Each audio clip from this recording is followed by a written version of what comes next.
시편 56편 말씀은 앞에 부제에 있는 것처럼 다윗이 가드에서 블레셋 사람들에게 잡혔을 때, 그리고 아마 구출받고 나서 아니면 그 가운데 드린 노래입니다.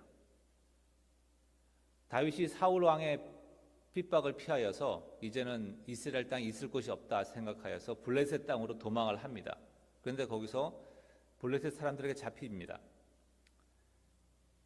그들은 다윗이 골리앗을 죽인 그러한 장수라는 것을 알고 있었습니다. 그래서 이 다윗을 데리고 블레셋 왕 앞으로 끌고 가죠. 이제 다윗은 꼼짝없이 죽게 되었습니다. 이때 다윗이 침을 질질 흘리면서 마치 미친 것처럼 행동을 합니다. 그래서 그러한 모습을 보고서 블레셋 왕이, 아니 이 땅에 미친 사람이 없어서 나에게 미친 사람을 데리고 왔느냐, 쫓아버려라 라고, 죽일 가치도 없다고 판단했는지 다윗을 그냥 쫓아내 버립니다. 이렇게 해서 다윗은 거기서 살아나게 되죠. 이 말씀을 통하여서 우리가 어떻게 하는 것이 하나님을 의지하는 것이고, 그리함으로 우리 삶 가운데 두려움이 몰려올 때에 어떻게 그 두려움을 극복할 수가 있는지, 어떻게 하면 하나님을 의지하며 나아갈 수가 있는지 이 시편은 우리에게 말하고 있습니다. 3절 4절 이 말씀이 이 시의 핵심 구절이 되겠는데요. 내가 두려워하는 날에는, 그 말은 우리의 삶 가운데 나에게 두려움이 찾아오는 날이 있다는 것이죠.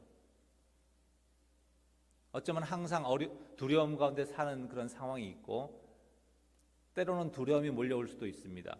그렇게 두려움이 몰려올 때에는 내가 주를 의지하겠습니다, 주를 의지하리다, 이런 결단을 보여주고 있는데요. 주를 의지한다고 해도 우리 속에 두려움이 사라지지 않습니다. 이 두려움이라는 것은 내 마음의 문제이기 때문에 내가 마음을 어떻게 할 수 있는 것이 아니죠. 그래서 말씀을 보면 무엇이 주님을 의지하는 것인지 우리가 힌트를 얻을 수가 있습니다. 4절에 내가 하나님을 의지하고 하나님을 자랑하고 그의 말씀을 찬송하올지라. 말씀을 하나님께서 보호하심에 대해서 약속을 하셨는데 마음으로 확 믿기지가 않는 경우가 많습니다. 그렇기 때문에 두렵죠. 그래서 찬송하는 것입니다. 말씀을 붙잡기 위해서 말씀을 늘 묵상하고 말씀을 찬송하고, 그렇게 함으로써 내가 하나님을 의지하니까 내 속에 두려움이 사라졌다라는 그런 고백이 4절에 있죠. 내가 하나님을 의지하였은즉 두려워하지 아니하리니. 그래서 두려움이 사라진 사람의 고백은 이것입니다. 혈육이 내게 어찌하리요. 사람이 내게 어찌하겠습니까? 이 세상이 나를 어찌하겠습니까? 죽이기밖에 더 하겠습니까? 나의 영혼은 하나님이 붙잡고 계시는데, 나의 영원한 생명은 하나님께서 그리스도 안에서 지키시는데 내가 세상을 두려워하지 않겠습니다 라는 고백으로 나아가는 것입니다. 그러면서 이어지는 구절들이 어떻게 하는 것이 하나님을 두려워하지 않는 것인지, 어떠한 과정을 통해서 시인이 하나님을 정말로 신뢰함으로 의지함으로 두려워하지 않는 그러한 찬양의 고백까지 나아갈 수가 있는지 보여주고 있습니다. 5절에서 7절을 보면 사람들이 어떻게 악을 행하는지 말하고 있습니다. 인간의 악의 근본은 겉으로는 선한 척 마음에는 악을 품고 있는 것이죠. 그리고 숨어서 내가 실수하기를 기다렸다가 나를 해치려고 하는 것들, 이것이 사실 인간의 가장 사악한 모습인데, 7절에 이렇게 말합니다. 하나님께서 그들의 악을 심판하지 않겠습니까? 하나님의 심판하시는 것을 우리가 말씀을 통하여서 더 확신할 수가 있습니다.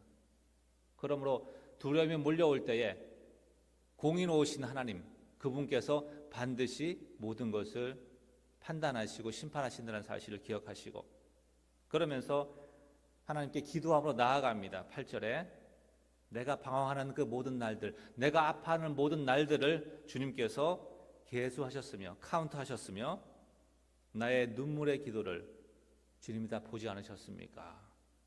그것이 또 심지어 주님의 책에 기록되지 아니하셨습니까? 그러면서 확신을 가지는 것이 내가 아뢰는 날에 내 원수들이 물러갈 것을, 하나님이 내 기도에 응답하시는 그 날에 내가 구원을 얻을 것을 내가 확신합니다.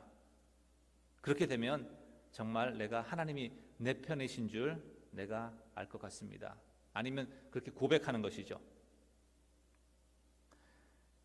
환난의 시간을 통하여서 하나님께 더 가까이 나가고 말씀을 묵상하고 또 기도를 통하여서 하나님과의 친밀한 관계가 회복이 되는 것입니다. 하나님이 내 편이라는 사실이 확신이 되면 이제는 고백하는 것이죠. 사람이 내게 어찌하리이까? 11절에 그런 고백을 하게 됩니다.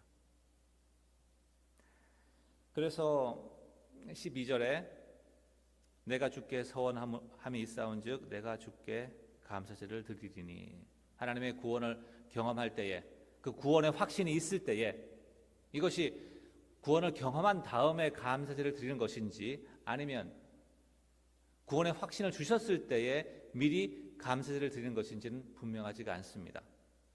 그러나 하나님의 구원에 대해서 감사하며 하나님께 감사제를 드리죠. 감사의 이유가 무엇입니까? 13절에 나를, 내 생명을 사망에서 건지셨습니다. 그리고 또한 나로 실족하지 아니하게 하셨습니다. 우리가 세상 가운데서 실족하는 것이 무엇입니까? 사람이 내게, 세상이 나에게 두려움을 줄 때에 거기에 내가 휩쓸려 넘어지고 하나님을 구하지 아니하고 세상의 것들을 구하는 것, 그것이 실족하는 것이 아니겠습니까? 그렇게 하지 아니하기 위해서 하나님께서 나를 때로는 두려움 가운데 인도하시고 그 가운데서 하나님의 친밀하심과 보호하심을 의지하게 하시고, 그리함으로써 사람이 내게 어찌하리까? 라고 고백하게 하셨던, 그 어떤 상황에서도 하나님을 신뢰하는 삶을 살아갈 수 있도록 하나님께서 만들어 주셨다는 그런 고백이 13절에 있는 것입니다. 이것이 어쩌면 두려움 가운데서, 어려움 가운데서 우리에게 원하시는, 우리가 영적으로 성장해가는 것일 수 있습니다. 말씀을 정리를 하면 두려움이 올 때에 하나님을 의지하는 법을 배우시기 바랍니다. 말씀을 입에서 떠나지 않게 하시고 늘 그 말씀을 노래하듯이 찬양하듯이 마음에 가지시고 또 하나님께 아뢰시기를 원합니다. 하나님께 그 문제를 가지고 나가시길 원하고, 그리함으로써 하나님의 구원을 경험하고 또 구원하심에 대한 확신을 얻게 될 것입니다.